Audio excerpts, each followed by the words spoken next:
이번에도 고추 달린 거 안 나오면 재미없는 거 알제? 어머님, 애들 들어요. 저것들이야 듣든가 말든가. 결혼시키는 여자들마다 사내씨가 말랐나? 어째 애들 성별이 저희 마음대로 되나요? 그러니까 내가 더 노력해야 하는 거 아니야. 너도 내 몫을 해내라 이 말이야. 이래서 집안에 여자를 잘 들여야 하는 건데. 이 돈 가지고 나가 주었으면 한다. 제가 뭘 그렇게 잘못했습니까? 이 애들은 저 혼자 만들었어요? 잘못 따져봐야 아무런 소용없다는 건 내가 더 잘 알지 않냐? 확시, 그냥 갈라서자. 어차피 너나 나나 서로에 대한 미련도 없고 각자 갈 길 가는 게 훨씬 낫지 않겠냐? 무슨 소리예요? 그럼 우리 애들은요? 우리 애라니. 막말로 저것들이 내 애라는 친구라도 있어. 김 씨는 난데없이 아이들이 자신의 핏줄이 아니라 우기는 남편을 보며 헛웃음을 지었습니다. 여러분, 구독과 좋아요를 눌러주시면 영상 제작에 큰 도움이 됩니다. 김연희 씨는 어린 나이에 넉넉지 않았던 친정 형편으로 인해 거의 팔려가는 것과 다름없이 결혼을 해야 했습니다. 말이 결혼이었지 그 집안의 아들을 낳아줄 사람이 필요해서 10살 이상 연상이었던 남편의 자리에 들어가는 것이었습니다. 이만하면 그래도 애는 5 이상 낳을 수 있겠네. 그 중에 하나 정도는 아들이겠지요. 이만하면 썩 믿지는 장사는 아닐 것 같습니다. 그래? 종수 내 생각은 어떠냐? 제 생각이 뭐 중요한가요? 여자가 다 거기서 거기지. 시부모와 남편이 될 사람들은 갓 스물이 된 김 씨를 앞에 앉혀다 두고 이런 이야기들을 나눴습니다. 김 씨는 자신이 마치 떼다 팔리는 시장의 닭과 다를 바 없는 처지라는 생각이 들었습니다. 찍소리 한번 내보지도 못하고 친정 부모님의 결정에 따라야 한다는 것이 불만이었으나 반항할 만한 용기가 없었던 시절이었습니다. 남편이 될 사람은 당시 아저씨라고 느껴질 정도로 나이 차이가 많이 나기도 해서 자신을 바라보는 그 눈과 마주하면 압도당하는 듯한 느낌이 들기도 했습니다. 내 와이프 될 사람입니다. 아이고, 이거 아주 도둑놈 아니여, 도둑놈. 색시될 사람이 한참은 어려 보이는데 몇 살이단가? 올해로 딱 20 됐습니다. 그렇게 아들 귀한 집이라 하더니 떡두꺼비 같은 놈으로 순풍순풍 낳을 수 있게 잘 찍어왔네. 저도 이제 부모님 속 그만 썩여야지요. 아들만 낳으면 아무 걱정 없다 하시는 분들이니 김 씨는 남편을 따라다니며 결혼 소식을 알리면서 이런 말들을 아무렇지 않다는 듯 들어야 했습니다. 그저 웃는 것 말고는 할 수 있는 일도 없어서 남편의 예쁜 인형이 된 양 곱게 차려입고 친지들은 물론 주변 지인들에게도 얼굴을 비추어야 했습니다. 그나마 위안이 되었던 것은 처음 혼이 난 후에는 남편 역시 김 씨에게 썩 다정하게 대해 주었다는 점이었습니다. 남자에 대해서 아무것도 모르는 채 시집을 와서 온갖 잡다한 일을 다 해대야 했으나 그래도 색실하고 자신을 챙겨주는 남편을 볼 때면 서서히 정이 붙기 시작했습니다. 어차피 성인이 되어 결혼하지 않은 친구들도 몇 년이 지나는 사이 모두 누군가의 아내가 되어 있었던 시절이라 박탈감 같은 것도 느끼지 못했습니다. 처음부터 사랑하는 사람과 결혼을 할 수 있었던 것은 아니었지만 부족하지 않은 시댁 덕분에 오히려 친정에서 보다 형편은 낮게 느껴졌습니다. 김 씨는 그렇게 시댁에서의 눈칫밥을 먹어가면서도 친정에서 먹을 것이 마땅치 않아 한 끼 정도는 거르는 것이 우스웠던 시절에 비하면 훨씬 나은 인생이라 스스로를 위안했습니다. 문제는 김 씨가 아무리 노력해도 쉽게 아들이 들어서 주지 않았다는 것이었습니다. 첫째도 딸, 둘째도 딸. 이번에도 고추 달린 거 안 나오면 재미없는 거 알제? 어머님, 애들 들어요. 저것들이야 듣든가 말든가. 결혼시키는 여자들마다 사내씨가 말랐나? 어째 애들 성별이 저희 마음대로 되나요? 그러니까 내가 더 노력해야 하는 거 아니야. 몸에 좋다는 거 먹이고 이만큼 살찌 얻었으면 너도 내 몫을 해내라 이 말이야. 시어머니는 매일 김 씨와 얼굴을 마주하고 있는 순간마다 거침없이 대를 끊어놓는 년이라며 막말을 해댔습니다. 심지어 둘째 딸은 태어날 때부터 어딘가 모자란 듯 종일 빽빽거리며 울어대는 통에 시댁 식구들의 괄시는 날이 갈수록 더욱 심해져만 갔습니다. 김 씨는 두 딸의 곁에 앉아서 푸른 배를 어루만지며 눈물 짓는 날들이 많아졌습니다. 제발, 제발 아가야. 어미 좀 살려다오. 김 씨는 점점 불러오는 배를 어루만지며 간절하게 기도했습니다. 그러나 셋째 역시 어김없이 딸이라는 것을 알게 된 시부모는 더 이상 김 씨를 식솔 취급해 주지도 않는 날들이 많아졌습니다. 셋째 딸 역시도 둘째와 같이 예민한 기질을 타고났는지 날 때부터 이상하게 어떻게 어르고 달래도 집안이 떠나가라 울어대는 경우가 많았습니다. 시어머니는 오바마 중에도 끊이지 않는 울음소리가 들릴 때면 김 씨의 방을 찾아 엄한 소리들을 해댔습니다. 아들이 아닌 것은 그렇다 치자. 어떻게 줄줄이 병 있는 것들을 낳아대는지. 어머님 병이라니요? 그럼 저것들이 밤낮으로 울어대는데 인간이냐? 짐승이지. 시어머니의 서슬퍼런 눈빛은 김 씨를 관통할 듯이 노려보고 있었습니다. 김 씨는 시어머니에게 등을 돌려 아이를 꽉 감싸 안으며 어떻게 해서든 지켜보려 애쓰고 있었습니다. 아이들이 울 때마다 시어머니는 종종 김 씨의 방을 찾았지만 칼날이 박힌 듯 톡 쏘는 말만 내뱉고 가는 날이 있는가 하면 어느 날은 김 씨에게 발길질을 하는 경우도 있었습니다. 김 씨는 아이들을 한데 끌어안고 그런 수모를 견뎌야만 하였습니다. 어찌나 울었는지 결혼하고 몇 년 뒤로는 더 흘릴 눈물도 없을 정도로 감정이 바짝 메말라 버렸습니다. 너 지금 어딜 들어가는 거냐? 제가 제 집사람이랑 같이 잔다는데 뭐 문제 있어요? 내가 또 나랑 내 아버지를 잡으려고 하는구나. 정신 차려라. 그게 무슨 말씀이세요? 전연 있는 방 들어가려는 내 속이야 뻔하지. 집안에 또 계집애 소리 울리게 하지 말고 정 급하거든 밖에서 해결해라. 어머님, 이래서 집안에 여자를 잘 들여야 하는 건데 집안에 우한 든 것도 아니고 몇 년 내내 이게 뭔지. 김 씨를 향한 시어머니의 몹쓸 말들은 끊길 줄을 몰랐습니다. 아이들을 다 갖다 버리라고 하거나 이럴 거면 제가 하지 않는 게 더 나았을 뻔했다는 말은 김 씨의 마음에 비수가 되어 꽂혔습니다. 인생의 가장 꽃다운 나이를 날려버린 것은 남편 박 씨가 아닌 김 씨였습니다. 멋모르는 어린 나이에 시집와서 줄줄이 딸만 낳는다 구박대기 취급을 받은 것은 물론이거니와 남편은 시어머니의 뜻을 충실히 따른다는 듯이 종일 밖으로 나돌고 있었습니다. 오늘은 또 뭐 하느라고 이렇게 늦게 들어왔어요? 야, 네가 무슨 상관이야? 저는 하루 종일 어머님, 아버님 밥 차리느라고 얼마나 고생했는데 애들이랑도 좀 놀아주면 좋잖아요. 너 같으면 저것들이랑 놀아주고 싶겠냐? 그리고 너 언제부터 내가 나한테 이래라 저래라 할 수 있다고 생각했어? 김 씨는 끝까지 남편과의 관계의 끈을 놓치지 않으려 했었지만 그런 것은 다 소용없는 짓이었습니다. 남편은 술에 취해 들어오는 날이면 김 씨의 행동에 꼬투리를 잡거나 잠든 아이들을 깨워 기어코 울리곤 하는 사람이었습니다. 심지어 시간이 갈수록 점점 더 수위는 높아져 김 씨에게 손찌검까지 하는 날들이 늘어났습니다. 현정아, 동생들 데리고 나가 있어. 어딜 나가? 내 말 안 들으면 오늘 다 죽는 줄 알아. 얼른 나가 있어. 김 씨는 그런 와중에도 어떻게 해서든 아이들을 지키려고 혼자 발버둥 치고 있었습니다.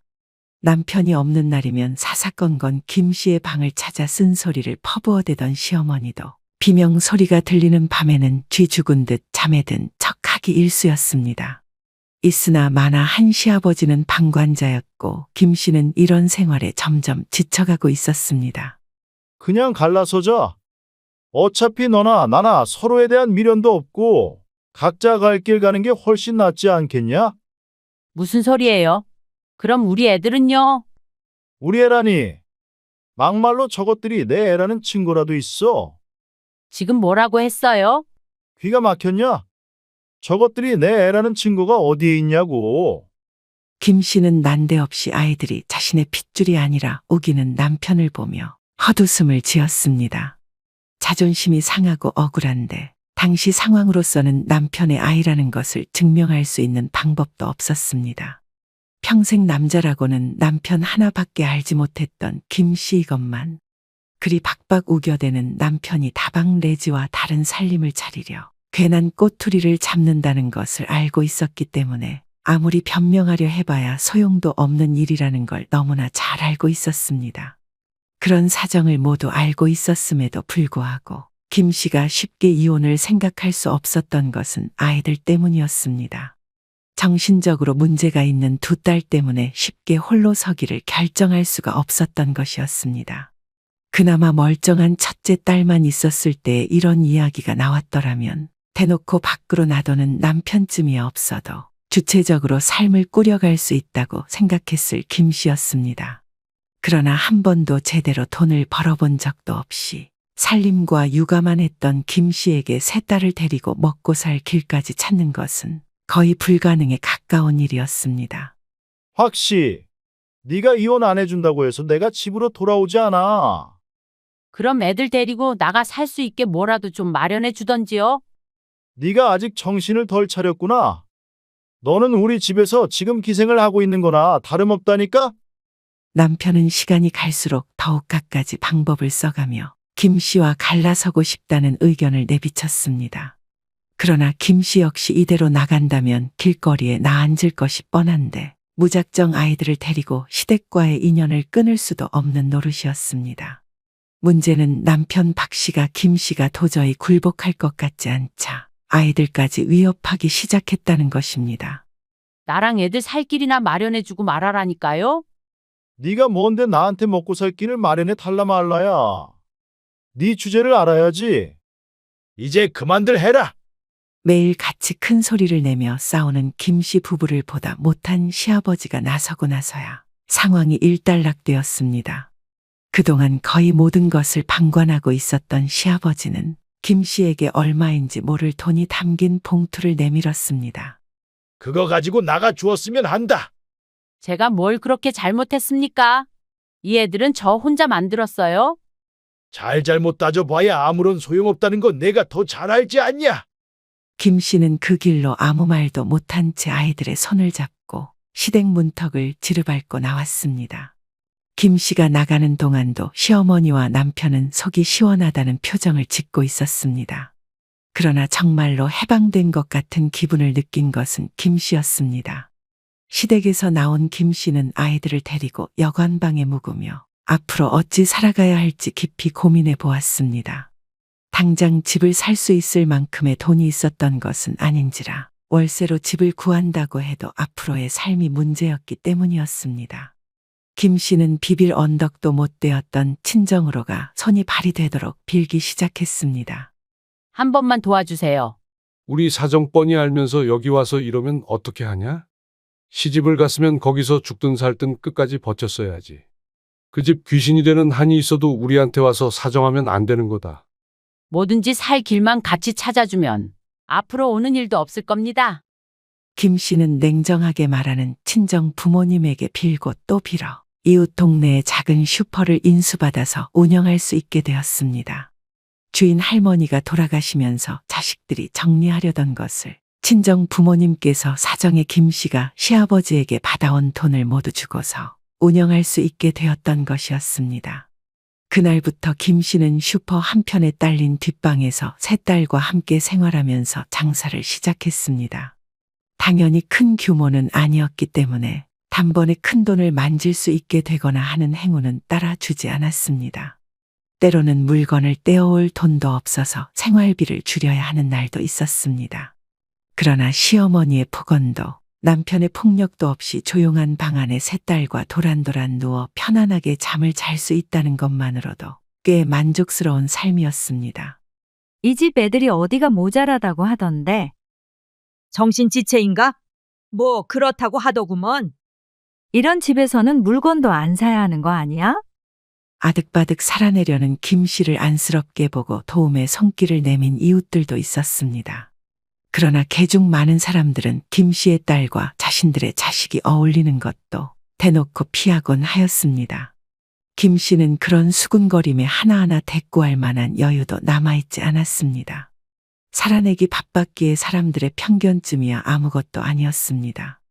김 씨는 아이들이 조금이라도 어울려 살기를 바래 가게 앞에 어린아이들이 가지고 놀 수 있는 자그마한 게임기를 몇 대 가져다 두었습니다. 김 씨가 차곡차곡 모아두었던 쌈짓돈을 털어야 했지만 그런 것쯤이야 전혀 아깝지 않았습니다. 이제는 별수를 다 쓰는구먼. 말 조심해. 그러다 김씨 들으면 어쩌려고 그래. 들으라지. 이런 거 가져다 둔 것도 애들 꾀어내서 자기네 애들이랑 어울리게 하려고 그러지. 아유, 참, 그런 말 좀 하지 말어. 내가 뭐 틀린 말 했남? 소문 들어보니까 이 집 남편도 애들이 다 저 모양이니 다방 레지랑 살림 차려서 나갔다고 하더구먼. 그게 정말이야? 그런 건 어디서 들었대? 뭐 대단한 비밀이라고. 당장 길 가는 사람 잡고 이댁 사정 물어보면 모르지도 않을걸. 동네 사람들은 김 씨의 슈퍼 앞 평상에 앉아서도 다 들리게 욕을 해대곤 하였습니다. 그나마 눈치가 있는 사람들은 그런 철새 같은 사람들의 입을 막으려고도 하였지만 모든 저작거리 소문이 김 씨에게 들어오지 않을 수는 없었습니다. 엄마, 애들이 나랑 놀면 멍청한 게 없는다고 안 놀겠대. 뭐? 누가 그런 소리를 해? 다 그래. 우리 집 사람들은 다 멍청하다고 같이 어울리면 옮을 수도 있대. 아니야, 현정아. 윤미랑 선영이는 조금 아픈 거지 멍청한 게 아니야. 아프면 웃는 게 맞잖아. 나는 아프지도 않은데 왜 나랑도 안 어울리겠다는 거야? 김 씨는 큰딸이 학교에 들어간 후 주변 사람들의 입방아에 오르내리는 이야기가 많은 만큼 따돌림을 당하게 되었다는 사실을 알게 되었습니다. 마음 같아서는 당장 동네를 뒤엎고 싶었지만 그랬다가는 생계에 지장이 갈까봐 입을 꼭 닫고 있는 수밖에 없었습니다. 첫째인 딸이 받을 상처가 얼마나 큰지 알고 있었기에 더욱 다정하게 품어줄 수 있는 어미가 되어야 했습니다. 그러나 큰딸인 현정 씨는 시간이 가면 갈수록 삐뚤어지기 시작했습니다. 오늘도 학교에 안 갔다고 그러던데 왜 그랬어? 내가 학교 가면 다들 나 피해. 괴롭히기도 하고. 그런 건 엄마한테 말했어야지. 말하면 뭐래. 엄마가 뭘 어떻게 해줄 수 있는데? 왜 못해? 너 괴롭히는 인간들 데리고 와서 본때를 보여줘야지. 됐어. 그러다가 가게 오는 사람들 발길 뚝 끊겨서 우리 다 굶어 죽어. 김 씨는 부쩍 머리가 커서 모든 상황을 다 파악하고 있는 딸을 보면서 더욱 마음이 아팠습니다. 큰딸이 한 이야기는 하나도 틀린 것이 없었습니다. 괴롭힘을 당한다는 사실을 알고 있으면서도 학교에 가서 선생에게 따질 수나 있나, 학부모를 불러서 단판을 지을 수가 있나. 김 씨는 속으로만 피눈물을 삼키는 수밖에는 할 수 있는 것이 없었습니다. 큰딸 현정 씨는 어렵사리 중학교 공부까지 마친 후에는 돈을 벌겠다며 나가 살겠다고 하였습니다. 너 아직 혼자 살 수 있는 나이가 아니야. 절대 안 된다. 그럼 이 좁은 방에서 언제까지 내 식구 옹기종기 모여서 살 건데? 그래도 그렇지. 그런 건 너 성인 되어서 해도 늦지 않아. 엄마, 그런 건 평범하기라도 한 집구석에서나 할 수 있는 말이라고 생각하지 않아? 너 그게 무슨 말버릇이야? 엄마 따라서 내 인생까지 시궁창으로 처박힐 수는 없어. 큰딸 현정 씨는 그 길로 집을 나가서 몇 년이 지날 때까지 다시는 돌아오지 않았습니다. 김 씨는 주변 곳곳에 큰딸의 소식을 캐묻고 다녔지만 누구도 보거나 들었다는 사람은 없었습니다. 며칠간 정말 미친 사람처럼 큰딸을 찾아다니던 김 씨는 집에 있는 둘째, 막내딸들을 제대로 챙기지 못하고 있음을 알아차렸습니다. 김 씨가 그러고 돌아다니는 동안 자식들은 마트에서 좋아하는 과자만 몇 봉지째 뜯어먹으며 시간을 보내고 있었습니다. 미안하다. 엄마가 미안해. 김 씨가 자신들을 껴안고 울자 아무것도 모르는 둘째와 막내딸도 덩달아 울음을 터뜨렸습니다. 더 이상 자취를 감춘 큰딸의 소식을 듣기 위해서 이리 뛰고 저리 뛰는 것도 사치라는 생각이 들었던 김 씨는 모든 것을 포기하고 살았습니다. 큰딸의 소식이 궁금해 가슴에 사무칠 때가 많았지만 집을 나간 지 5년이 될 때까지는 아무런 소식을 전하지도 않았습니다. 엄마, 저 다녀왔어요.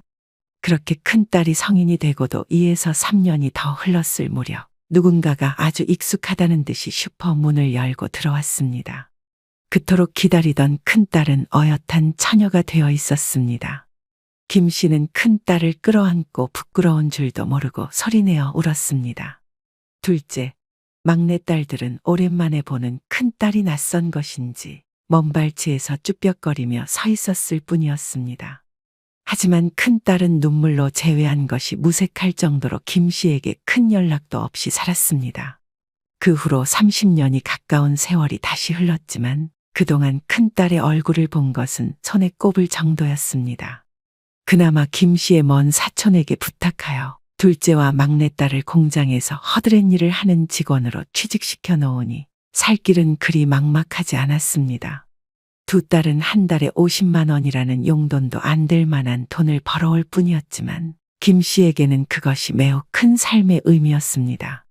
더러 모자란 인간이라 손가락질하는 경우가 있었어도 제 몫을 해내는 한 사람으로 살 수 있다는 희망이 되어 주었기 때문이었습니다. 그 후 딸들은 공장에서 나와 매장 진열이나 재고 관리, 농작물 수확 등 다양한 분야에서 일을 할 수 있게 되기도 하였습니다. 그 무렵에도 김 씨는 평생 동안 일구어온 작은 슈퍼를 계속 운영하고 있었습니다. 이번 주도 또 사러 가는 거야? 그럼 평생 박복하게 살아온 내 인생에도 볕들 날 있을 줄 누가 아나? 그래. 다들 그런 마음으로 사는 거지. 기분이다. 내가 당첨되면 자네한테도 10% 떼주리다. 이번 주는 꼭 연희 자네가 되기를 빌어야겠네. 10%면 돈이 얼마야? 김 씨는 매주 버릇처럼 동네 복권방에 가서 로또를 구입해 오고는 하였습니다. 딸들과 함께 살만한 방을 마련하기 위해서 평생을 쏟아붓고 있었던 터라 생활이 넉넉하지 않아 주에 5천 원 정도를 사는 것이 전부였습니다. 김 씨는 여느 때처럼 토요일에 복권을 사와 복권 당첨 방송을 시청하고 있었습니다. 내 정신 좀 봐. 나도 맞춰봐야지. 김 씨는 TV에서 송출되고 있는 화면에 적힌 숫자와 자신의 복권 번호를 하나하나 맞춰보기 시작했습니다. 그날은 이상하리만치 눈에 겹쳐 보이는 숫자가 많았습니다. 김 씨는 눈을 동그랗게 뜨고 자신이 몇 개나 숫자가 일치하는지 세어보기 시작했습니다. 몇 번을 다시 확인해 보아도 6개의 숫자가 모두 한 줄에 들어와 있다는 것을 발견했습니다. 심장이 덜컥 내려앉을 것만 같은 감정을 느낀 김 씨는 다음 날까지 밤새 잠을 이루지 못했습니다. 비닐에 곱게 넣은 로또 종이를 들고 가방에 몇 겹이나 감싼 후 택시를 타고 농협 본점으로 향했습니다. 거긴 왜 가시는 겁니까? 이렇게 멀리서. 누가 좀 보자고 해서요. 길을 모르니 택시를 타는 수밖에 더 있어? 김 씨는 자신을 힐끔 보며 말을 붙이는 택시 기사도 수상쩍게 여겨졌습니다. 평소라면 심리를 걸어도 택시는 타지 않았을 김 씨였지만 최대한 빠르게 당첨금을 수령하러 가고 싶었습니다. 김 씨는 정말 은행에서 이런저런 설명을 듣고 자신의 통장에 들어온 10억여 원의 돈을 보고 나서야 정말로 복권에 당첨되었다는 것을 실감했습니다. 그러나 평생 이 큰 돈을 만져본 적도 없었던 김 씨는 대체 이걸 어떻게 써야 할지도 몰라서 통장에만 고이 넣어두고 있었습니다.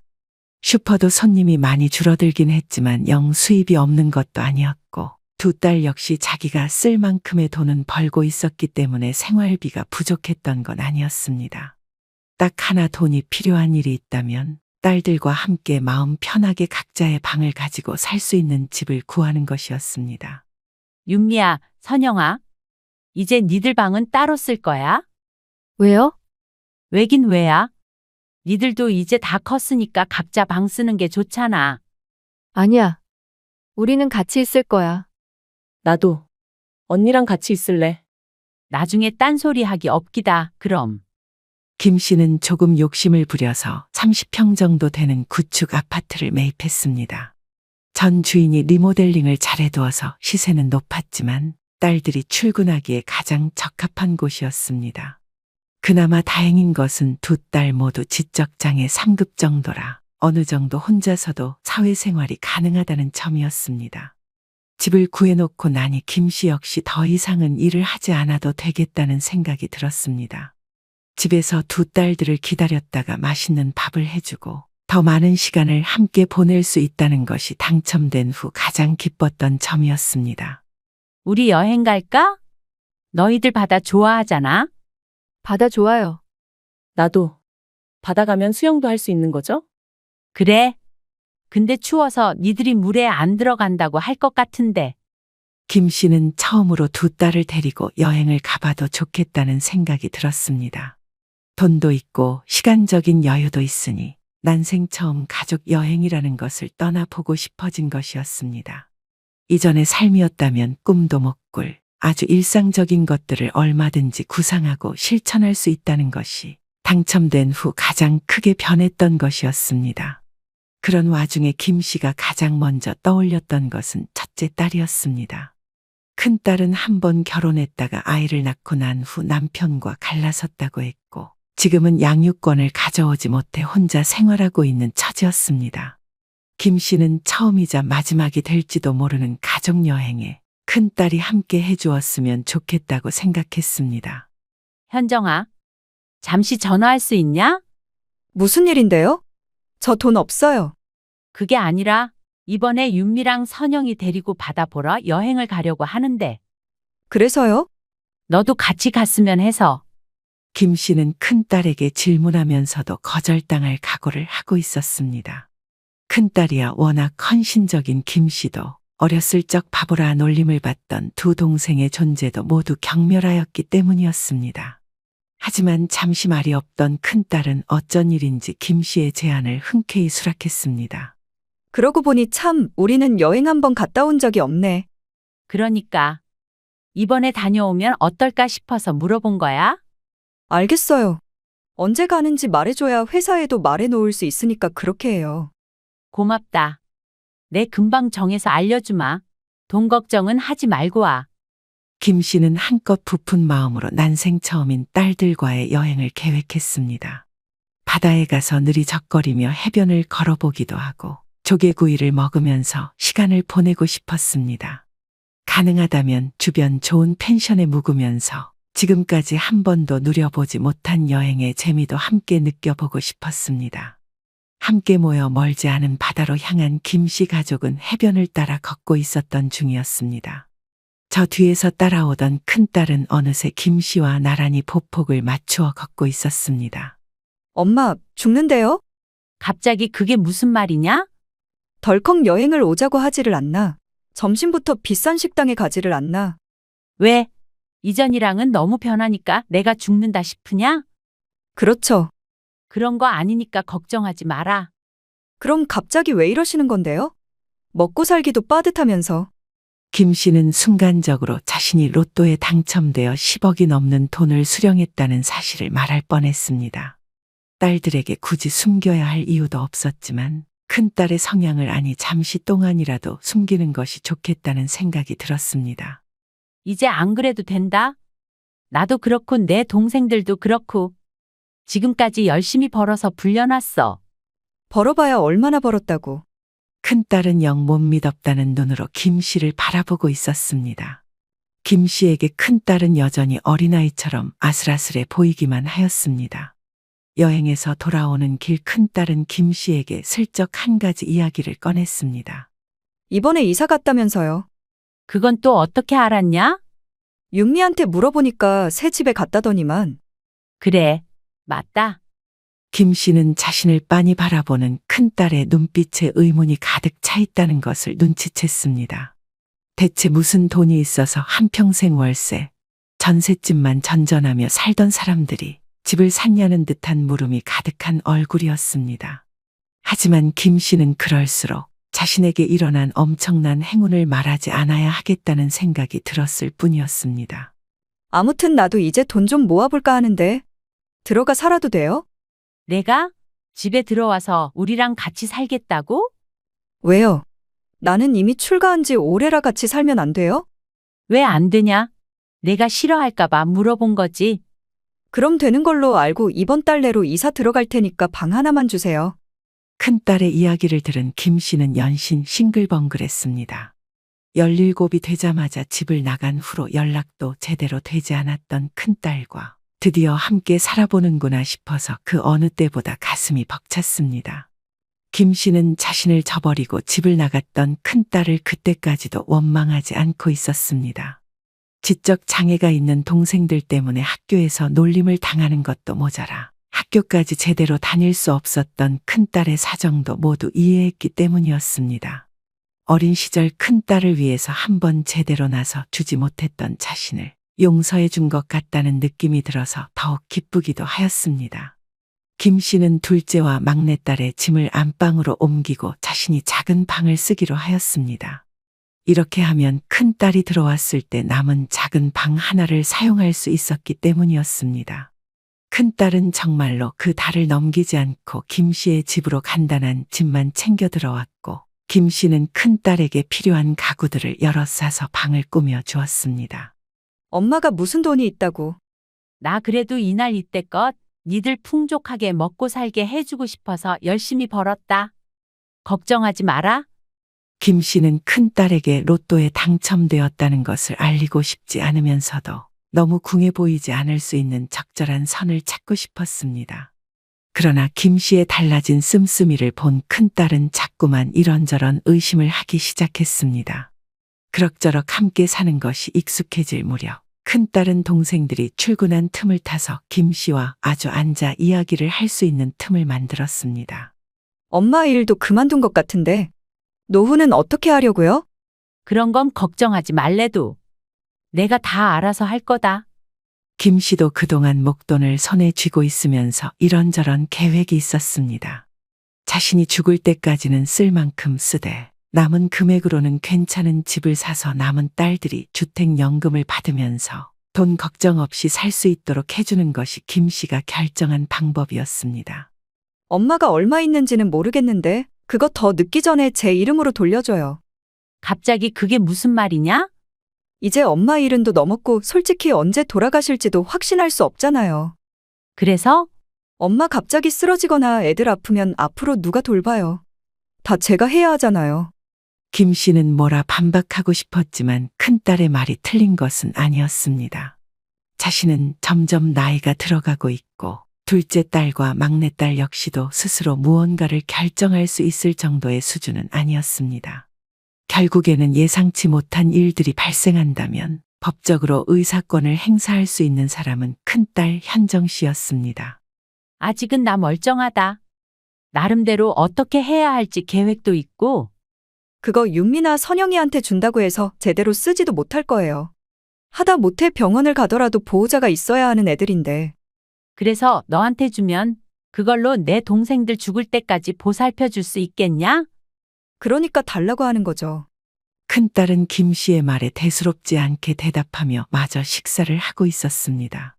김 씨와 눈을 마주치지 않으려고 하는 것을 보니 딸이 온전히 그런 이유만 가지고 재산을 넘겨달라고 요구하는 것은 아닌 것 같았습니다.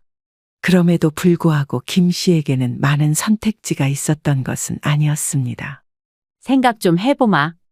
생각해보고 말고 할 것도 없어요. 저 안 주시면 엄마 돌아가시고 난 후에 윤미나 선영이 제대로 살지도 못할 테니까. 왜 그렇게 단정 짓냐? 나름대로 잘 지낼 수도 있는 거지. 쟤들이 밥을 해 먹을 줄 알기를 하나, 빨래를 할 줄 아나. 엄마 돌아가시면 그거 다 누가 해야 하는데요? 김 씨는 그런 사소한 것들까지 생각하고 있는 큰딸의 머릿속이 궁금했습니다. 정말로 제 동생들을 돌봐야 할 상황을 생각해서 재산을 나누어 달라고 하는 것인지, 혹은 자신이 떠나고 나면 제 동생들을 나 몰라라 하고 저 혼자 잘 살려는 속셈인 것인지. 내 배로 나왔지만 겉을 나온 거지 속을 나온 건 아니구나. 김 씨는 큰딸의 말을 듣고 그동안 행복했던 날들이 모두 거짓처럼 느껴졌습니다. 그동안 멀게만 생각했던 죽음이라는 것이 눈앞으로 확 다가온 것만 같은 느낌이 든 것이었습니다. 김 씨는 조금 더 깊이 여러 가지 상황의 수를 생각해 보고 싶었지만 그럴 수 없었습니다. 그날 이후로 큰딸은 매일 같이 김 씨와 단 둘이 남았을 때면 은근히 김 씨의 의중을 떠보았기 때문이었습니다. 생각 좀 해보셨어요? 나도 아직 갈 때 되지 않았는데 왜 이리 호들갑이야? 어차피 엄마 예고도 없이 떠나시면 그 재산 제가 다 가지고 올 수 있어요. 뭐야? 그게 무슨 말이냐? 애들이야 제가 시키는 대로 할 거고. 상속 재산 배분하는 비율이 어떻게 되는지는 정확하게 알 수 없지만 제가 다 가진다고 해서 반대할 애들도 아닌 거 아시잖아요. 김 씨는 큰딸의 이야기를 들으니 더욱 막막했습니다. 다른 집 자식들은 서로 재산을 더 많이 가지겠다고 싸우기도 한다는데 김 씨의 집은 오히려 큰딸이 마음만 먹는다면 어떠한 분란도 없이 모든 재산을 독식할 수 있는 상황이었습니다. 김 씨는 그런 상황에 대해서 매우 큰 불안함을 가지고 있었습니다. 왜요? 저 못 믿으시겠어요? 못 믿는다기보다는 그냥 어떤 방법이 가장 현명한 것일까 고민해 보는 거다. 제가 하는 말 흘려듣지 말고 잘 생각해 보세요. 그러려고 하고 있어. 결국 똑같이 나눠 가지게 되는 상황이 오면 저는 애들 안 챙길지도 몰라요. 김 씨는 냉정하게 이야기하는 큰딸의 이야기를 듣고 더 큰 충격을 받았습니다. 큰딸은 자신에게 모든 재산을 줄 게 아니라면 김 씨가 떠나고 난 후에는 제 동생들을 모르는 척 하겠다는 것이었습니다. 어떻게 그렇게 남처럼 이야기할 수가 있냐? 그래서 저한테 주면 애들 죽는 그날까지 제가 책임지겠다고 하는데 엄마가 이렇게 의심하니 제가 이득 하나도 없는 일을 왜 하겠어요? 내가 하는 말은 내가 가진 재산 다 달라고 협박하는 것밖에 안 되지 않냐? 그렇게 느꼈다면 엄마도 저 아니면 윤미나 선영이 살 방법 없다고 생각하고 걱정한다는 거겠죠. 김 씨는 큰딸의 말에 반박할 수도 없었습니다. 딸들은 이날 이때껏 김 씨 없이는 단 하룻밤도 지내본 적이 없을 정도로 의존적이었습니다. 나이가 들어갈수록 온전히 아픈 두 딸만 세상에 남겨놓고 가야 한다는 것이 김 씨의 한이기도 하였습니다. 그나마 큰딸이 나타나 주어서 고맙다고 생각하였지만 지금은 도리어 큰 고민에 늪에 빠져 허우적거리고 있는 꼴이었습니다. 김 씨는 주변에 이런저런 조언을 구해보았지만 뚜렷한 수는 나오지 않았습니다. 자식들에게 재산을 똑같이 나누어 준다면 저들끼리 남겨진 두 딸에게 무슨 일이 벌어질지는 아무도 모르는 일이었습니다.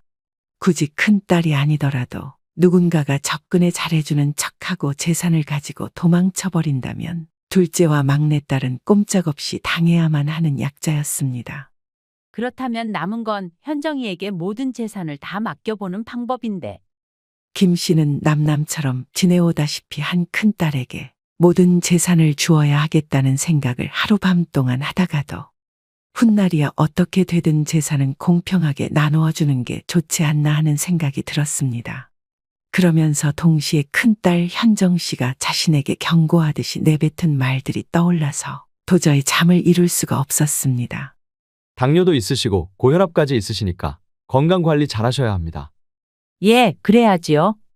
이러다가 합병증이라도 오시면 언제 돌아가실지도 몰라요. 수치가 위험한 수준입니다. 김 씨는 오랜만에 건강검진을 위해서 찾은 병원에서 의사와 상담을 하며 이런 이야기들을 듣고 더욱 절망하였습니다. 곧 죽을 병들은 아니지만 나이가 나이인 만큼 가까운 미래가 어떻게 될지는 아무도 장담할 수가 없는 일이었습니다. 김 씨는 집으로 돌아와 세 딸에게 밥을 차려주며 마음의 결정을 내려야 할 때가 다가왔음을 느꼈습니다. 매일 밤 침대에 누워 칠흑 같은 어둠 속에서 김 씨는 죽음을 두려워하기 시작했습니다. 자신 없이 살아가야 할 딸들, 언젠가는 자신이 죽기 하루 전날 딸들을 모두 데리고 가는 게 좋지 않을까 하는 생각을 했던 때도 있었습니다. 한 다큐에 나온 장애인 가족들을 보면서 이런 생각을 하는 건 자신뿐만이 아니었다는 사실을 알고 몇 시간을 내리운 적도 있었습니다. 돈이 없을 때에는 두 딸들의 생계가 걱정되었고 막상 돈이 생기니 이걸 누구한테 맡기고 가야 좋을지 고민이 되기 시작했던 것이었습니다. 그 중에서도 정상적인 삶을 살 수 없는 둘째와 막내딸을 생각하면 가슴이 찢어질 것 같은 고통의 밤들이 수없이 이어지고 있었습니다. 김 씨는 남몰래 눈물로 밤을 지새우며 조여오는 듯한 죽음에 대한 공포를 느끼며 하루하루를 살아가고 있습니다. 니들 무슨 일 있냐? 아침 대바람부터 왜 죽을 상들을 하고 있어? 저희 아버지 돌아가신 후에 유산 정리하려고 재산 조회해봤어요. 맞다. 이제 정리할 때도 되었구나. 그 표정은 뭡니까? 벌써 본인 앞으로 다 돌려놓은 거예요? 좀 살살 얘기해. 벌써부터 그러지 말고. 지금 내가 진정하게 생겼어? 빨리 물을 거 묻고 가야 할 거 아니야. 니들 지금 무슨 말을 하는 거냐? 아버지 재산 어디로 다 빼돌렸냐니까요? 어머님, 사실대로 이야기해 주셔야 해요. 저희한테까지 숨기면 그건 범죄예요. 어머님은 누가 어머님이야? 그럼 내가 니들 어머님이지. 뭐란 말이냐? 참 뻔뻔하기도 하셔라. 어디서 상간녀 주제에 평생 나한테 어머니 소리를 들으려고. 재훈아, 알아듣게 좀 이야기를 해라. 너 지금 나한테 상간녀라고 한 거야? 그건 됐고요. 아버지 재산 다 어디로 빼돌렸는지나 이야기하세요. 황 씨는 말을 돌리면서 정작 자신의 물음에는 하나도 대답을 하지 않고 있는 아들에게 큰 충격을 받았습니다. 그동안은 자신을 보는 아들의 눈빛이 무심함이라 느꼈는데 지금 와서 보니 경멸에 가까웠던 것이었다는 사실을 그제야 눈치챈 것이었습니다. 황 씨는 그동안 자신의 삶을 다시 한번 떠올려 보면서 절망감에 휩싸였습니다. 여러분, 구독과 좋아요를 눌러주시면 영상 제작에 큰 도움이 됩니다. 황경자 씨는 사회생활을 시작하였을 무렵 한 회사의 격리로 들어가게 되었습니다. 남들은 공장이며 식당이며 몸을 쓰는 일이 더 돈은 잘 쳐줄 거라며 혀를 내둘렀지만 황 씨는 언젠가부터 회사원으로서 자리매김하는 것이 꿈이었습니다. 언젠가 아버지의 회사를 물려받아 운영하는 것이 황 씨의 목표였기 때문이었습니다. 나름 신입사원으로 입사하였던 황 씨는 자신의 면접을 보았던 한 남자에게 첫눈에 반해버렸습니다. 자신보다 대여섯 살은 많아 보이는 노 씨는 직속 상사가 되어서 황 씨를 이끌어 주었습니다. 노 대리님은 결혼하셨어요? 했었지. 지금은 이미 갈라섰고 아들이랑 둘이 살고 있어. 그렇구나. 결혼을 일찍 하셨나 봐요. 그런가? 결혼해서 바로 애 생기고 그 후에 갈라섰으니까 1년 정도 같이 산 것 같은데. 황 씨는 한 번 결혼에 실패했던 경험이 있다 담담하게 말하는 노 씨에게 마음이 끌렸습니다. 그러면 안 된다는 것을 누구보다 자신이 잘 알고 있었기 때문에 노 씨를 좋아한다는 것을 그 누구에게도 솔직하게 털어놓지 못했습니다. 가족은 물론 아주 친한 친구에게도 이혼남을 좋아하고 있다는 사실을 말할 수는 없었기 때문이었습니다. 하지만 같은 회사 내에서도 항상 친절하고 다정한 노 씨를 마음에 품은 사람이 한둘은 아니었습니다. 이런 상황에서 초조함을 느낀 황 씨는 자신이 먼저 다가가 보기로 마음먹었습니다. 저 노 대리님, 예, 경자 씨, 무슨 일 있습니까? 저 사실 노 대리님께 마음이 있어요. 아마 아셨을 거예요. 저번에 말씀드린 것처럼 저는 한 번 이혼한 경력도 있는 사람입니다. 애까지 딸렸고요. 이런 거 저런 거 다 생각해보고 드리는 말씀이에요. 각오도 됐고요. 하지만 노 씨는 황 씨의 마음을 줄곧 거절했습니다. 황 씨는 무엇을 망설여서 그러는 것인지 잘 알고 있었기 때문에 더욱 적극적으로 다가갔고 두 사람은 연인이 되었습니다. 사실 연애를 하면서도 결혼까지 망설였던 황 씨는 노 씨의 아들을 보고서는 마음을 고쳐먹었습니다. 아무것도 모른 채 자신을 보고 낯가림을 하는 아이에게 엄마가 되어주고 싶다는 마음이 들었기 때문이었습니다. 우리 재훈이 위해서라도 아이는 더 갖지 말아요. 그게 무슨 말이야? 장인어른께서도 자식은 여럿 있으면 좋다고 하셨는데. 그건 아빠 생각이고요. 우리 사이에 태어나면 알게 모르게 재훈이가 차별당한다는 생각 가질 수도 있어요. 그건 안 될 일이야. 당신 자식 하나 없다는 게 말이 되나? 왜 재훈이가 내 아들인데? 황 씨는 그렇게 굳게 마음먹고 자신의 양자로 들어온 아들 재훈 씨에게 정성을 다했습니다.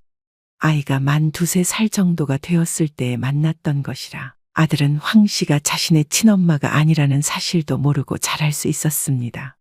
황 씨 부부 역시 어쩔 수 없는 상황이 아니라면 아들에게 있는 그대로의 사실을 모두 이야기해 줄 생각은 없었습니다. 재훈아, 엄마는 너무 속상하다. 왜 그러세요? 엄마가 그러시면 제가 더 마음 아파요.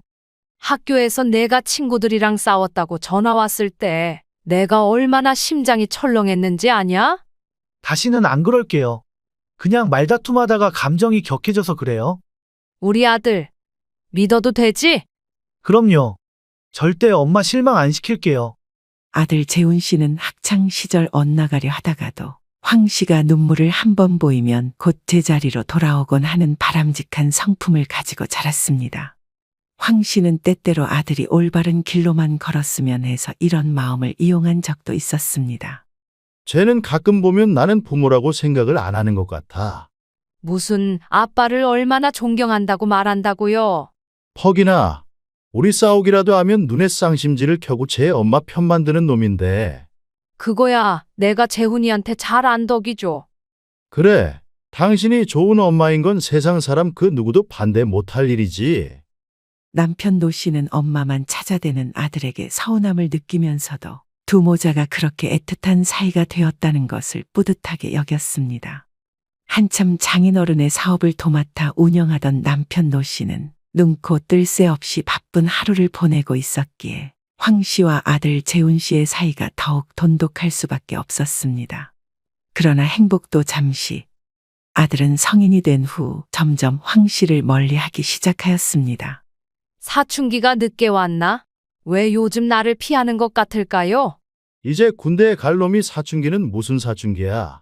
자기도 대학 가고 노는 거에 눈 뜨다 보니 그렇겠지. 내가 반찬 가져다 준다고 해도 싫다고. 시간 없어서 집에도 한번 못 들린다잖아요. 자취방 꼴이야 뻔하지. 매일 친구들 불러서 놀고 가끔 여자친구도 데리고 오고. 어떻게 사는지 한번 들여다보고 싶은데 통연락도 없으니 원.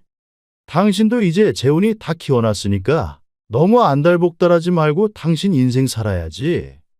황 씨는 가끔 너무 변해버린 아들에 대한 서운함을 남편 노 씨에게 털어놓았지만 남편은 크게 대수롭지 않게 여기는 것 같았습니다. 어떻게 보면 지금까지 황 씨의 인생은 아들 재훈 씨를 키우는 데에만 오롯이 쏟아져 있었는데 가장 큰 부분이 비어버린 것처럼 텅 비어있는 느낌을 받았습니다. 황 씨는 이대로 아들과 대면대면해지는 것은 아닐까 싶어서 한참 동안이나 속을 끓이고 있었습니다. 재훈아, 오늘 엄마 생일인데 집에 안 올래? 다음에요. 다다음 주부터 시험이라고 말씀드렸잖아요. 내가 언제? 나는 너 시험 친다는 말 들은 적도 없었는데. 벌써 대학을 4학년까지 다니고 있는데 좀 아실 때도 됐잖아요. 그래도 엄마 생일이잖냐? 가족끼리 식사라도 하면 좀 좋아? 올해는 아버지랑 둘이 보내세요. 저는 바빠서 못 갈 것 같아요. 아들의 전화는 맥없이 끊어져 버렸습니다. 황 씨는 군대를 다녀오면 바뀔까, 대학을 졸업하고 취직을 할 때쯤이면 바뀔까. 수시로 기대를 걸어보았지만 아들은 전혀 달라질 생각이 없어 보였습니다. 벌써 이렇게 서먹서먹하게 지낸 지도 10년이 다 되어갈 무렵 아들은 결혼할 여자가 있다며 집으로 초대하겠다는 말을 남겼습니다. 뭘 준비해야 하나? 재훈이 녀석이 통 말을 안 하니 예비 며느리가 뭘 좋아하는지도 모르겠네요. 어차피 음식이야 일하는 아줌마가 준비할 거 아니야. 그건 그래도 예비 며느리가 오는 자리인데 나도 오랜만에 솜씨 좀 발휘하려고 그러죠. 괜한 고생하지 말어. 인사만 하고 금방 갈 거라고 그러더구먼. 황 씨는 어떻게 해서든 아들이 결혼을 하기 전에 마음을 돌려놓고 싶었습니다. 모자 사이가 멀어진 지도 꽤 오래되었고 이제는 자신이 얼마나 노력하고 있는지를 알아주었으면 좋겠다는 기대감을 품고 있었습니다. 황 씨는 그 어느 때보다도 열심히 음식을 장만하고 아들 내외를 기다렸습니다. 하나밖에 없는 아들이 이렇게 참한 아가씨랑 결혼한다고 하니까 마음이 놓이네. 뭘요? 어머님이 어렸을 적 재훈 씨 굉장히 잘 돌봐주셨다고 들었어요. 부모라면 당연한 걸 뭐. 그거야 어렸을 때 얘기고 지금은 그냥 평범한 사이야. 왜 말을 그렇게 해요? 이 녀석이 말은 이렇게 해도 나 얼마나 생각하는지는 다 알고 있으니까 괜찮아요. 아들 재훈 씨는 예비 며느리 앞에서 황 씨의 공을 단칼에 잘라 말하며 무시했습니다. 황 씨 역시 그런 아들의 태도에 마음이 상했지만 자리가 자리인 만큼 꾹 참고 넘기려 하였습니다. 그럼 조만간 또 봐요. 내가 좋은 예물 맞춰줘야지.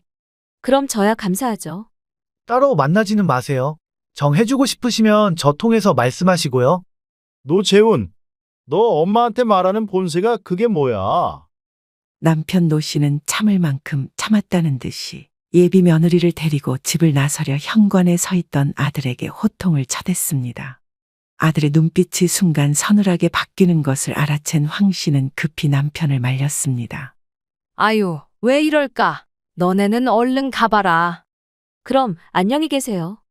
그래, 조심해서 들어가고. 황 씨는 연신 씩씩거리는 남편을 달래느라 한참 동안 진땀을 빼야 했습니다. 사실 그런 와중에도 남편이 왜 이렇게까지 화를 내는지 가장 잘 알고 있었던 사람은 황 씨였습니다. 황 씨는 그날 밤 침대에 누워서 대체 언제부터 아들이 이렇게까지 자신에게 적대적으로 굴었는지 곰곰이 떠올려 보았습니다. 아들이 대학에 합격하고 자취방을 구해서 올라갈 때만 하더라도 모자 사이가 이렇게 나쁜 것은 아니었습니다. 오히려 떨어져 살게 된 것을 걱정하는 황 씨를 다독여줄 정도로 생각이 깊었던 게 아들 재훈 씨였기 때문이었습니다. 굳이 따져보자면 아들 재훈 씨의 태도가 바뀌었다고 느낀 것은 20살이 되던 해 생일 무렵부터였습니다.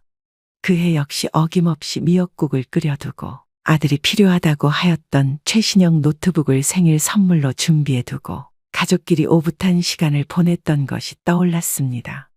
분명 그때까지는 아무런 문제도 없었는데. 황 씨는 아들과 멀어진 지난 10년 동안 단 한순간도 마음이 편할 날이 없었습니다. 아버지가 자신에게 물려준 사업을 남편이 도맡아 운영하고 있어 경제적으로도 풍족했고 남편 역시 퇴근한 후에는 꼬박꼬박 집으로 돌아와 친구들도 한 번 만나지 않을 정도로 가정적인 사람이었습니다. 다른 사람들은 황 씨를 보며 걱정할 것 하나 없는 부잣집 마마님이라 하였지만 정작 본인의 속은 한껏 썩어 문드러져 가고 있었던 참이었습니다. 어머님, 저 기억하시죠? 하은이에요. 어머, 하은 양, 내 전화번호는 어떻게 알았어? 그때 저 따로 한번 뵙자고 하셔서 재훈 씨에게 물어봤어요. 그랬지? 참, 재훈이 녀석이 순순히 알려주던가? 처음에는 그러지 말라고 했었죠. 그래도 제가 조르는데 별 수 있나요? 예비 며느리는 천연덕스럽게 웃으며 아들과의 애정을 과시하였습니다. 그래도 둘 사이는 좋은가 보구나 싶었던 황 씨는 이번 기회로 예비 며느리와 조금 친해져 보아야 하겠다는 생각이 들었습니다. 예비 며느리 하은 씨와 만나서 값비싼 예물을 맞춰주는가 하면 혼수하는 데 보태어 쓰라며 비상금을 쥐어주기도 하였습니다. 이렇게까지는 안 해주셔도 되는데 저 재훈 씨 알면 혼나요. 원래 남자들은 결혼할 때 왜 그리 돈이 많이 들어가는지 잘 몰라. 그냥 갖고 있어. 감사합니다. 집도 해주신다고 들었는데 이렇게 받기만 해서 될는지 모르겠네요. 자식이라고는 하나 있는데 뭔들 아까울까? 황 씨는 똑똑하고 눈치가 빠른 예비 며느리가 마음에 들었습니다. 이렇게 예비 며느리에게 점수를 따두고 나면 재훈 씨 역시 살가운 아들로 돌아와 줄 것이라는 믿음이 있었던 것이었습니다. 아들은 여전히 황 씨와 예비 며느리가 만나는 것을 탐탁지 않게 여기는 것 같았지만 황 씨는 크게 개의치 않았습니다. 아들과 다시 이전의 관계를 회복하기 위한 자신만의 방법이었습니다. 그렇게 아들과 며느리가 식까지 올리고 달콤한 신혼생활을 즐기고 있을 무렵 남편 노 씨가 갑작스럽게 세상을 떠났습니다. 사인은 밤사이 갑작스럽게 일어난 심장마비 때문이었습니다. 황 씨는 허망하게 남편의 빈소를 지킬 뿐 할 수 있는 일도 거의 없었습니다. 어머님, 안에 들어가서 좀 쉬고 계세요. 아니다, 나는 괜찮아. 너희라도 얼른 들어가서 눈 좀 붙이고 오너라. 저희도 괜찮아요. 그럼 식사라도 좀 하세요. 황 씨는 예비 며느리의 부축을 받고 힘없이 자리에 앉아 같은 밥알을 억지로 삼켜내고 있었습니다. 그런데 아들 내외는 이 마당에 무엇이 그리 즐거운지 빈소 앞을 지키면서도 무언가를 속닥거리며 슬쩍 웃음 짓고 있었습니다. 황 씨는 그런 아들 내외의 행동에도 수상함을 느끼지 못하고 그냥 넘길 수밖에 없었습니다. 결혼한 지 1년도 안 되어서 집안에 초상이 났으니 저들도 나름대로 애석하기도 하고 실감도 나지 않을 것이라고 생각했습니다. 그러나 남편의 장례 이후 아들 내외는 황 씨를 거의 없는 사람처럼 취급하였습니다. 예, 하은아, 니들 왜 이렇게 통화가 안 되냐? 저희가 좀 바빠서요. 왜요? 다음 주가 명절이잖아. 이번에는 언제 오나 하고 물어보려고 했지. 그건 재훈 씨 덜어 연락하라고 말씀드려 놓을게요. 오기는 오는 거냐? 재훈 씨랑 통화하세요. 저는 잘 모르겠어요. 황 씨는 며칠을 기다려도 오지 않는 아들의 연락을 기다리면서 쓸쓸하게 명절을 맞았습니다. 아들이 어렸을 적부터 함께 살았던 집은 어느새 사람 사는 온기가 하나도 없이 휑한 분위기만 풍기고 있었습니다. 황 씨는 아들 내외에게 먹일 만한 음식을 해놓고 홀로 넓은 집을 지키다 결국은 눈물을 쏟고 말았습니다. 이제는 자신을 지켜주던 남편도 친정 부모님도 없고 아들 내외는 얼굴도 한번 비추지 않고 있었습니다. 남편의 장례를 치르면서 본 것이 마지막이었고 그 후로 2달이 가까이 흘렀지만 그 어떤 소식도 들리지 않았습니다. 명절에도 오지 않았던 아들 내외를 기다렸던 황 씨가 몹시도 절망하고 있을 때 누군가 황 씨의 집 문을 거세게 두드렸습니다. 비몽사몽간 현관을 열어주었던 황 씨 앞에는 그토록 기다리던 아들 내외가 서 있었습니다. 재훈아, 하은아, 연락도 없이 어쩐 일이냐? 일단 들어가서 얘기하죠. 그래, 얼른 들어와. 미리 전화라도 줬으면 내가 아침이라도 해놓는 건데. 황 씨는 급하게 주방 진열장에 붙은 거울에 자신의 몰골을 비추어 보고 행색을 정리했습니다. 카디건을 하나 걸쳐 입고 아들 내외가 앉아있는 거실로 걸어가는 동안에도 드디어 자신을 보러 와줬구나 하는 설렘밖에 없었습니다. 그러나 아들 내외의 표정은 그 어느 때보다도 싸늘하게 굳어져 있었습니다. 니들 무슨 일 있냐? 아침 대바람부터 왜 죽을 상들을 하고 있어? 저희 아버지 돌아가신 후에 유산 정리하려고 재산 조회해봤어요. 맞다. 이제 정리할 때도 되었구나. 그런데 아버지 앞으로 왜 재산이 이것밖에 없어요? 아들은 황 씨의 앞에 있었던 테이블로 웬 서류 뭉치를 몇 장 던지듯이 내려놓았습니다. 흩어진 종이들을 모아 읽어보았던 황 씨는 그저 고개를 끄덕이는 수밖에 없었습니다. 그 표정은 뭡니까? 벌써 본인 앞으로 다 돌려놓은 거예요? 좀 살살 얘기해. 벌써부터 그러지 말고. 지금 내가 진정하게 생겼어? 빨리 물을 거 묻고 가야 할 거 아니야. 니들 지금 무슨 말을 하는 거냐? 황 씨는 그동안 본 적 없었던 아들의 버릇없는 말투에 기가 막혔습니다. 남편의 재산이라고 할 것이라고 해봐야 타고 다니던 차와 예금, 보험 정도 밖에는 없는 건 사실이었습니다. 아버지 재산 어디로 다 빼돌렸냐니까요? 어머님, 사실대로 이야기해 주셔야 해요. 저희한테까지 숨기면 그건 범죄예요. 어머님은 누가 어머님이야? 아들 재훈 씨는 며느리가 자신을 부르는 호칭까지 싸잡아서 비난하고 있었습니다. 황 씨는 대체 이게 무슨 일인지 예측할 수도 없어서 정신을 차리지 못하고 있었습니다. 그럼 내가 니들 어머님이지. 뭐란 말이냐? 참 뻔뻔하기도 하셔라. 어디서 상간녀 주제에 평생 나한테 어머니 소리를 들으려고. 재훈아, 좀 알아듣게 이야기를 해라. 너 지금 나한테 상간녀라고 한 거야? 그건 됐고요. 아버지 재산 다 어디로 빼돌렸는지나 이야기하세요. 황 씨는 말을 돌리면서 정작 자신의 물음에는 하나도 대답을 하지 않고 있는 아들에게 큰 충격을 받았습니다. 그동안은 자신을 보는 아들의 눈빛이 무심함이라 느꼈는데 지금 와서 보니 경멸에 가까웠던 것이었다는 사실을 눈치챘습니다. 내가 무슨 재산을 빼돌렸다는 거야? 아버지가 평생 사장으로 있었는데 왜 재산이 이것밖에 없느냐고요.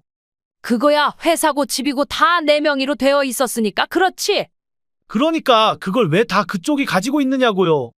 아들은 소파에서 벌떡 일어나 황 씨를 내려다보면서 씩씩거리고 있었습니다.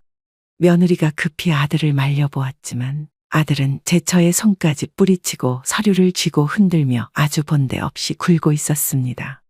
내가 지금 뭐가 불만이라 그러는 건지는 모르겠는데 내 재산이니 내 앞으로 되어 있다. 왜? 아버지가 일군 회사가 왜 그쪽 거라고 하는 거냐니까요. 진짜 답답하네. 내 아버지의 회사였고 이 집도 내 친정에서 사준 것이었으니까. 황 씨는 침을 꼴깍 삼키고 난 후 최대한 담담하게 대답해 주려 하였습니다. 이미 험악해질 대로 험악해진 분위기에 겁이 나서 몸이 떨리고 있었지만 황 씨는 이걸 아들 내외에게 들키고 싶지 않았습니다. 아들 내외는 정말로 몰랐던 사실이었는지 당황스럽다는 표정을 짓고 있었습니다. 그리고 너는 아무리 묻고 따지고 싶은 게 있어도 그렇지. 어떻게 부모에게 그쪽 해대며 무례하게 구는 거냐? 내가 너를 그렇게 키웠어? 부모? 허참, 당신이 내 부모라고요? 아들은 이번에야말로 할 말이 많은 것인지 목청껏 소리를 높여 고함을 쳐댔습니다. 며느리는 안절부절 못하고 있을 뿐 제 남편을 말리지도 못한 채로 한숨만 내쉬고 있는 것이 눈에 들어왔습니다. 황 씨는 순간 불길한 예감이 들어 등골이 오싹했습니다. 그럼 내가 내 부모이지 뭐냐? 남이야? 내가 그쪽이 배 아파 낳은 자식입니까? 상간녀 주제에 진짜 상간녀라니? 너 말 조심해라. 결혼해서 애까지 있는 남자 꼬드겨서 살림 차렸으면 그게 상간녀지. 내 말이 틀렸습니까? 내가 어디서 무슨 말을 들었는지 모르겠다만 그런 거 아니다. 아니기는 내가 아무것도 모르고 있다고 생각하죠? 내 말을 좀 들어봐라. 분명히 오해하고 있는 게 있으니까 그런 말을 하는 것 아니야. 입 닥쳐요. 그동안 좋은 엄마인 척, 세상에 둘도 없는 자식 보는 척, 가식이라는 가식을 다 떨고. 내가 어떻게 그런 말을 이렇게 쉽게 할 수가 있냐? 아들의 입에서 나오는 모든 말들은 황 씨에게 빗으로 날아와 꽂혔습니다. 황 씨는 아들과 이야기를 하면 할수록 눈앞이 아득하게 흐려지는 것을 느꼈습니다. 순간 시야가 기우뚱해지며 황 씨는 그대로 바닥으로 고꾸라져 넘어져 버리고 말았습니다. 병원 좀. 그냥 가자. 말도 안 통하네. 쓰러지셨는데 어떻게 그냥 두고 가. 무슨 상관이야. 저러다 죽든지 말든지. 황 씨는 아득해지는 정신줄을 붙잡고 멀어져 가는 아들 내외의 뒷모습을 바라보았습니다. 현관문이 열렸다 닫히는 소리까지 나는 것을 보니 쓰러진 자신을 그대로 두고 떠난 모양이었습니다. 황 씨는 목에 걸고 있었던 휴대폰을 꺼내서 겨우 119에 스스로 신고 전화를 넣었습니다. 얼마 지나지 않아 구급 대원들이 들이닥쳐 현관문을 열고 들어왔고 황 씨는 그제야 안심하고 완전히 정신을 놓을 수 있었습니다. 응급실에 실려간 황 씨는 이런저런 검사들을 다 해보아야 했습니다. 혈압 수치가 과도하게 높아져 있어 안정을 취해야 한다는 말과 함께 반강제적으로 입원까지 하게 된 상황이었습니다. 대체 뭘 어디서부터 잘못 알고 왔기에. 황 씨는 병실에 누워 있으면서도 계속해서 아들 내외와 있었던 일을 곱씹어 보고 있었습니다. 그때 자신과 나이가 비슷해 보이는 곱상한 여자가 병실 안으로 걸어 들어와 자신의 앞에 멈추어 섰습니다. 이인실의 옆 침대 환자는 오늘 아침에 퇴원을 했기 때문에 그 여자가 찾아온 것은 자신이라는 것을 알아차릴 수 있었습니다. 누구십니까? 저 이순옥입니다. 이순옥, 잘 기억이 안 나는데 저희가 안면이 있는 사이인가 보죠? 안면은 없지만 영 모르는 사이라고는 할 수 없겠네요. 내가 재훈이 엄마이니까. 황 씨는 팔짱을 끼고 자신을 내려다보고 있는 여자의 얼굴을 보며 황당함을 감추지 못했습니다. 지난 30년간 아들의 어미로 살아온 사람은 자신인데 이 여자는 누구이길래 이리 황당한 주장을 하고 있는 것인지. 황 씨는 떨리는 목소리를 가다듬고 자신을 순옥이라고 소개한 여자에게 화를 내기 시작했습니다. 재훈이 엄마는 납니다. 누구시기에 그런 말씀을 하시는지요? 내 배에 아파 낳은 새끼가 내 자식이 아니면 뭐겠습니까? 뭐라고요? 내가 재훈이 친모라고요. 재훈이가 내 새끼고 이 이순옥 아들이라는 말이죠.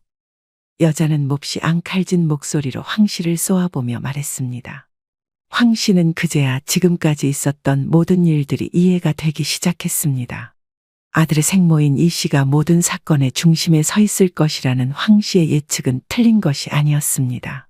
하지만 왜 이제 와서 자신의 앞에 나타난 것인지 알 수 없었던 황 씨는 자초지종을 알고 싶어 침착하게 굴기로 마음먹었습니다. 그래서 이제 와서 친모 행세라도 하겠다는 겁니까? 행세라니요? 내 자식인데 엄마인 내가 얼굴 보고 사는 것이 당연한 것 아니겠습니까? 바람나서 자식 버리고 간 어미도 엄마 노릇이 하고 싶은가 봅니다.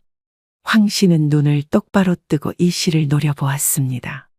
그때 병실 문이 3개 열리면서 잔뜩 화가 난 표정의 아들과 며느리가 함께 걸어 들어왔습니다. 말 조심하세요. 지금 누가 누구를 보고 바람이 났니 많이 큰 소리 치는 겁니까? 재훈아, 내가 무슨 얘기를 들었든 내 얘기도 같이 듣고 결정해라. 저한테 더는 이래라 저래라 하지 마세요. 그쪽을 엄마라고 믿고 따른 나 스스로가 역겨웠으니까. 보셨습니까? 그러니 이제는 내 남편 재산 빼돌린 거나 재훈이에게 그대로 반납하세요. 황 씨는 길게 들어보지 않아도 남편의 전처인 이 씨가 어떠한 거짓말로 아들 재훈 씨를 현혹시켜 두었는지 알 수 있었습니다. 모든 것을 바로 잡고 싶었던 황 씨는 하루 종일 링거를 달고 있었던 비실비실한 몸으로 자리에서 일어나 이 씨의 앞으로 바짝 다가가 섰습니다. 요즘은 간통죄가 없어졌다 하더군요. 허, 지금 나한테 무슨 말을 하고 싶은 거예요? 그래도 예전에는 간통죄 덕분에 바람 피운 연놈들이 이렇게 고개를 빳빳이 들고 다니지는 못했는데 세상 참 좋아지지 않았습니까? 황 씨는 눈을 부라리며 남편의 전처인 이 씨를 똑바로 노려보고 있었습니다. 그런 황 씨의 앞을 막아선 것은 다름 아닌 아들 재훈 씨였습니다. 지금 뭐 하시는 겁니까? 누가 누구를 협박하는 거예요? 저 여자, 네 아버지랑 이혼할 당시에 간통죄로 처벌받은 기록까지 있다. 집행유예로 풀려나긴 했어도 서류는 사라지지 않지. 이제는 그런 시답잖은 거짓말까지 그렇게 살지 마세요. 믿든 안 믿든 내 자유이고 서류는 거짓말을 하지 않으니 내가 직접 떼어보면 될 것 아니냐? 재훈아, 이제 와서 저 여자가 나를 이렇게 모함한다. 경고하는데 앞으로 그렇게 얕은 수 쓴다고 해서 빠져나갈 수 있는 건 아닐 겁니다. 아들 내외는 제 친모를 부축하며 황 씨의 병실을 떠났습니다. 밖에서 걱정스럽게 지켜보고 있었던 간호사들이 우르르 몰려들어와 황 씨의 상태를 살펴주었지만 황 씨는 그만 다리에 힘이 빠져 바닥에 주저앉고 말았습니다. 환자분, 괜찮으세요? 내 긴장하고 있었는지 다리에 힘이 풀려서 좀 누울 수 있게 도와주세요. 제 팔 잡으세요. 천천히 일으켜 드릴게요. 겨우 간호사의 부축을 받고 일어난 황 씨는 침대에 누워서 가쁜 숨을 몰아 쉬었습니다. 간호사들은 분주하게 황 씨가 무슨 문제라도 생긴 것은 아닌지 확인하고 있었습니다. 황 씨는 방금까지 있었던 일을 찬찬히 회상해 보았습니다. 아마 아들이 자신을 그리 홀대하기 시작했던 때쯤 친모라는 여자와 연락이 닿았던 게 아니었을까 하는 합리적인 의심이 들었습니다. 황 씨는 이 와중에도 친모 이 씨의 말장난에 놀아나는 아들이 걱정되어 잠을 이룰 수가 없었습니다.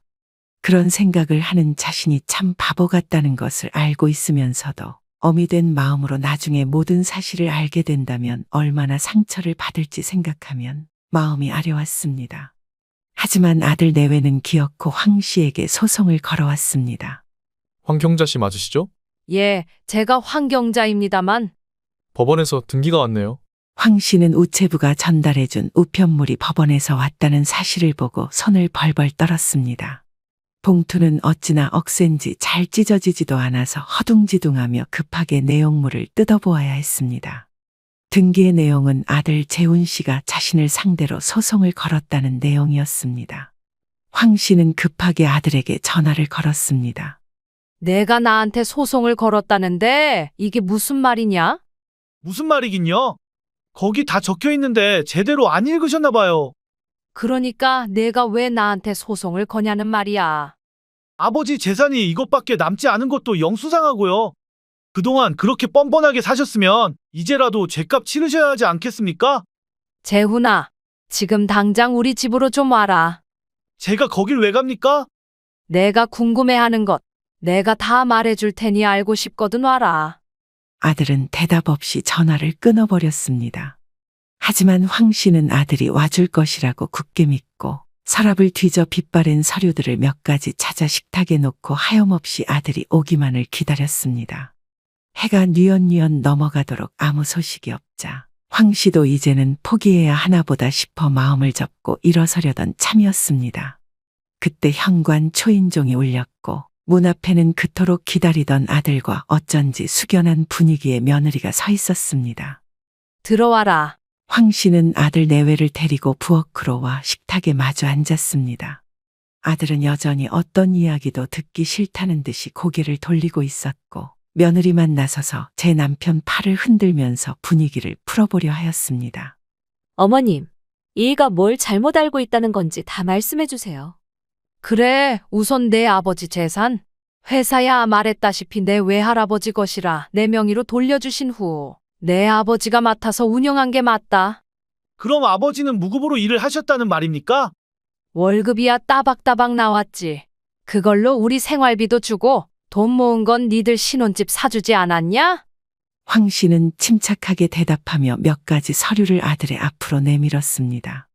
이건 내 아버지 보험. 수익자는 모두 너로 되어 있다. 이런 것도 말씀 안 해주시고 숨기고 계셨던 게 맞네요. 그리고 옆에 있는 건 내 보험. 이것도 역시 내가 수익자다. 아들은 놀란 듯이 서류 봉투를 열어보고서는 황 씨의 말이 사실이라는 것을 확인했습니다. 도저히 이해가 가지 않는다는 듯한 표정을 하고 있는 아들을 황 씨는 빤히 바라보고 있었습니다. 나한테 이걸 보여주는 이유가 뭡니까? 이것까지 보고 이야기해라. 내 아버지 이혼할 때 법원 제출했던 서류라 하더구나. 아들은 황 씨의 손에서 낚아채듯이 서류를 빼앗아간 후 천천히 읽어보기 시작했습니다. 모든 내용을 확인한 아들은 얼굴을 꼴 사납게 일그러뜨렸습니다. 보다 못한 며느리가 아들의 손에 있었던 서류를 빼앗아가 읽고는 입을 틀어막았습니다. 아니, 어머님. 이게 다 사실이에요? 그래. 니들이 무슨 얘기를 들었는지는 모르겠다만 나는 상간녀도 아니고 내 아버지가 이혼한 지 2년쯤 지났을 때야 결혼했으니까 재훈이 내 친모랑은 나는 아무런 상관도 없는 사람이다. 그러니까 지금 내 친모가 바람을 펴서 아버지랑 헤어졌고 간통죄로 고소까지 당했다는 겁니까? 믿고 싶지는 않을 테지만 그게 사실이야. 황 씨는 어쩌면 냉담하다는 표현이 걸맞을 정도로 쌀쌀맞게 아들을 대했습니다. 아들은 믿기지 않는다는 표정으로 황 씨를 바라보았다가 그대로 오열하며 자리에서 고꾸라졌습니다. 황 씨는 그런 아들을 보면서 몹시 마음이 아팠지만 지금 자신이 달래주는 것도 아무런 위로가 되지 않을 것임을 누구보다 잘 알고 있었습니다. 그 여자가 너희들에게 뭐라고 하든 제 입으로 말씀드릴 건 아닌 것 같고 재훈 씨에게 들으시는 게 좋겠어요.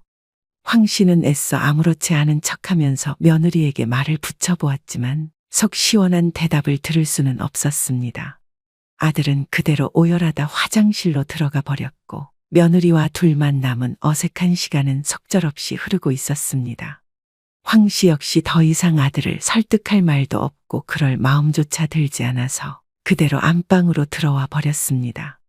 그 후 30분쯤이 흘러 채비를 하는 소리가 들렸고 아들 내외는 아무 말도 없이 황 씨의 집을 떠나버렸습니다. 이제부터 제 나름대로 생각 정리를 하겠지. 황 씨는 언제 다시 아들 내외에게서 연락이 올까 또다시 인고의 시간을 가져야만 하였습니다. 아들에게도 이 상황을 충분히 받아들일 만한 시간이 필요하다고 여긴 것이었습니다. 그러나 한 달이 지나도 두 달이 지나도 아들 내외에게서는 연락이 없었습니다. 그 와중에 시간은 착실히 흘러 아들 내외가 황 씨에게 건 소송에 대해서 대응해야 하는 날짜가 다가오고 있었습니다. 황 씨는 거의 반 정도는 포기한 상태로 아들 내외와 연락이 닿지 않은 채 홀로 소송을 이어나갔습니다.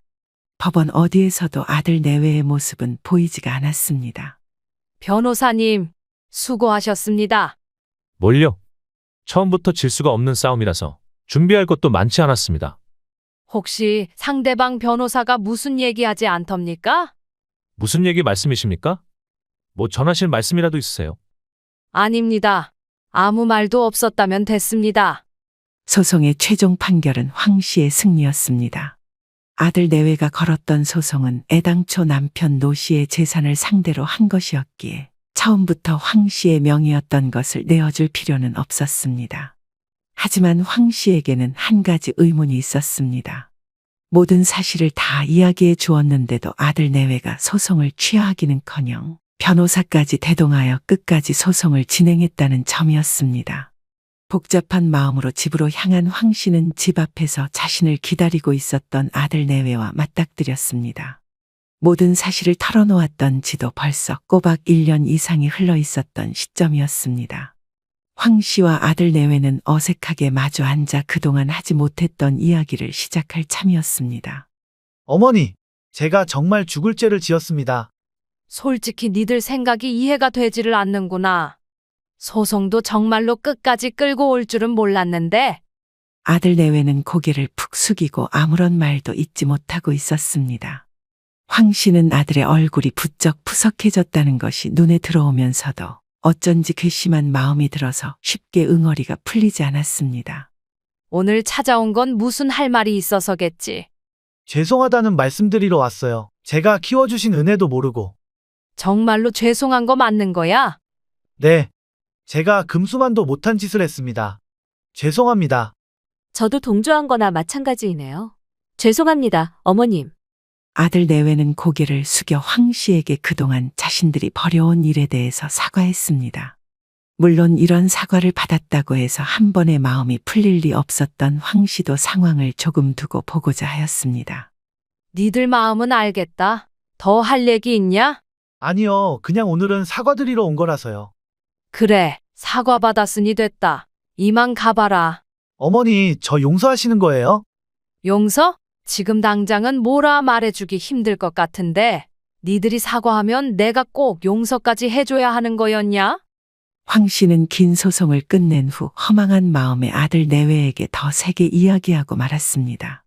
그러지 말아야지 하면서도 어쩔 수 없이 인간인지라 솔직한 반응이 나오고 있었던 것이었습니다. 저도 속은 거예요. 그 여자가 울고불고 사정하며 말하는데 제가 뭘 알았겠어요. 그럼 너는 최소한 내 아버지에게라도 전후 사실에 대해서 물어봤어야 하는 거 아니었냐? 아버지가 바람이 나서 어머니랑 살게 되신 것인 줄 알았는데 제가 어떻게 물어보겠어요. 피는 물보다 진하다는 게 그런 건가 보다. 키워준 나보다도 내 친모라는 사람이 나타나면 아무런 조건도 없이 믿을 수 있는 거 말이야. 그런 거 아니에요. 왜 그렇게 말씀하세요? 황 씨는 아들이 사정하면서 자신을 설득하려는 것을 듣고도 마음이 풀리지 않았습니다. 아니, 오히려 더 괘씸하다는 생각이 들면서 자신의 인생이 송두리째 흔들리는 것만 같은 느낌이 들기까지 하였습니다. 니들이 나한테 바라는 게 뭐냐? 정확하게 이야기를 해봐라. 제가 어머니라고 생각하는 건 어머니 한 분뿐이에요. 정말이에요. 그럼 내 친모는? 소송은 왜 끝까지 진행한 거고?